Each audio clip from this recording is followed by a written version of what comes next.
गारी ही से उपजे कलह कष्ट और भीच, हारी चले सो साधु है, लागी चले सो नीच।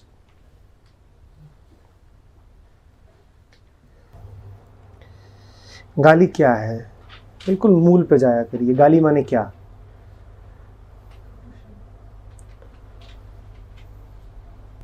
आप कब कहते हो कि कुछ गाली है? जो चोट दे वो, और संसार चोट के अलावा कुछ देता नहीं। ठीक है? जब चोट लगती है तो दो तरह के आम तौर पे हम उत्तर देते हैं। दो तरह की प्रतिक्रियाएं होती हैं।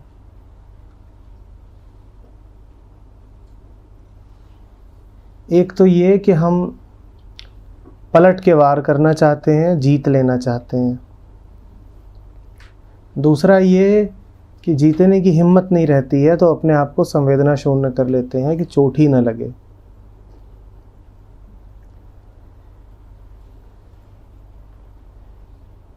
दोनों ही स्थितियों में कलह कष्ट और भींच पैदा ही होगा। जो संसार को जीतना चाहेगा वो भी कलह में उतर गया, और जिसने अपने आप को जड़ कर लिया, संवेदना शून्य कर लिया, वो भी कष्ट में उतर गया। गारी ही से उपजे कलह कष्ट और भींच। साधु वो जो अच्छे से जान गया है कि संसार को जीता नहीं जा सकता। हारी चले सो साधु है।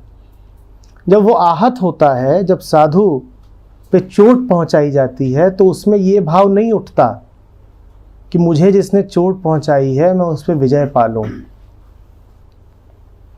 क्योंकि यदि ये भाव भी उठ ही रहा है तो अनाड़ी है। वो भी अर्थ ही नहीं समझता है चोट का और विजय का। क्योंकि कैसे जीतोगे तुम, और जीतने के अर्थ क्या होते हैं? जीतने का अर्थ यही होता है कि किसी ने अगर मुझे आहत करा है तो मैं उसको दूना आहत कर दूं। बड़ा सीधा सा अर्थ है हमारी भाषा में जीतने का। तूने मेरे 2 मारे, मैं तेरे 4 मार दूंगा, मैं जीत गया। ठीक? साधु वो जो समझ जाए कि इसमें हार ही हार है, उसके मन से ये ख्याल ही निकल जाए कि संसार को जीता जा सकता है। वो अच्छे से जान गया है कि संसार से उलझना ही हार है। संसार के से उलझ करके हार और जीत नहीं होती, संसार से उलझ करके हार और हार ही होती है। जो ये जान ले वो साधु है। ये संसार कांटन की झाड़ी, उरझ उरझ मर जाना है। कांटों की झाड़ी से उलझूंगा तो फर्क नहीं पड़ता कि इस कांटे से चोट खाऊं या उस कांटे से चोट खाऊं। एक बात पक्की है कि चोट तो खाऊंगा ही। तो संसार में जीत और हार नहीं है, संसार में हार और हार ही है। जो ये जान गया सो साधु है। इसका अर्थ ये नहीं है कि उसने जीत के दरवाजे बंद कर दिए हैं। उसने कहा है जीत है पर संसार में नहीं है। संसार तो हार और हार है। जीत कहाँ है?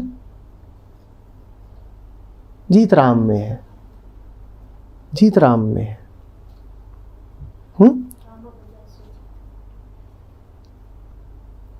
उसने संसार से उलझने को हार अच्छे तरीके से स्वीकार कर लिया है। और ऐसा ही नहीं है कि आप उसे आहत करोगे मात्र तब वो नहीं उलझना चाहता।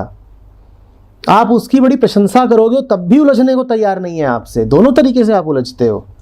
कोई आपको गाली दे दे तो भी आप उससे उलझ जाते हो। उलझ जाते हो कि नहीं? तब वो शत्रु रूप में बैठ जाता है आपके मन में। मन पे तो चढ़ ही गया। और जब कोई आपकी तारीफ कर दे तो प्रशंसक रूप में बैठ जाता है मन में। मन पर तो फिर से चढ़ गया। साधु इन चक्करों में पड़ता नहीं। और जो ही इन चक्करों में ना पड़े वही साधु है। तुम उसकी बड़ी तारीफ कर दो तो कहेगा ठीक है, कर दी, अच्छी बात है। वो तुम्हें रोकेगा भी नहीं कि तारीफ क्यों कर दी। कर दी, अच्छा किया। जब वो गाली देने वाले को नहीं रोक रहा तो तारीफ करने वाले को क्यों रोकने आएगा? हाँ, इससे उसकी हस्ती पे कोई अंतर नहीं पड़ेगा, न तुम्हारी गालियों से न तुम्हारी तालियों से। हारि चले सो साधु है और लाग चले सो नीच। नीच वही जिसे गालियां लग जाती हैं। जानना चाहते हो कौन नीच है? खूब गालियां दो और जो आहत हो जाए वही नीच है। क्योंकि जो तुम्हारी गालियों से आहत हो रहा है, एक बात पक्की हो, तुम्हारे ही तल पर है। आसमान की ओर थूक उछालोगे तो आसमान को नहीं लग सकता, क्योंकि आसमान तुमसे बहुत ऊंचा है। जिसको तुम्हारी गाली लग गई हो तुम्हारे ही तल पर है, अन्यथा वो आहत कैसे हो जाता?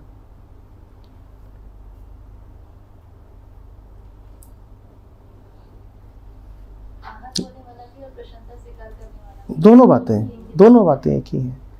घाटियों में बैठ करके पहाड़ की चोटियों पर फूल नहीं फेंके जा सकते, कैसी प्रशंसा।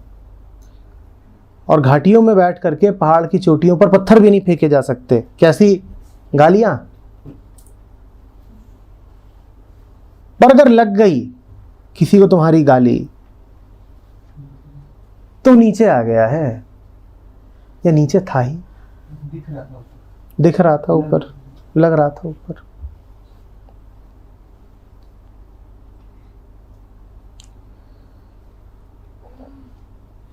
खल के वचन संत सहे कैसे, बुंद आघात सही गिर जैसे। खल के वचन संत ऐसे ही सहते हैं जैसे बूंदों का आघात पर्वत सहते हैं। जैसे बूंद के आघात से पर्वत अपनी जगह से हिल नहीं सकता, इसी तरीके से संत अपने आसन से हिलता नहीं है तुम्हारे वचनों से। और तुम्हारे वचन कटु हो, निंदा के हो, ये आवश्यक नहीं है। तुम्हारे वचन कैसे भी होंगे, तुम्हारे ही तो हैं, कैसे भी हो सकते हैं।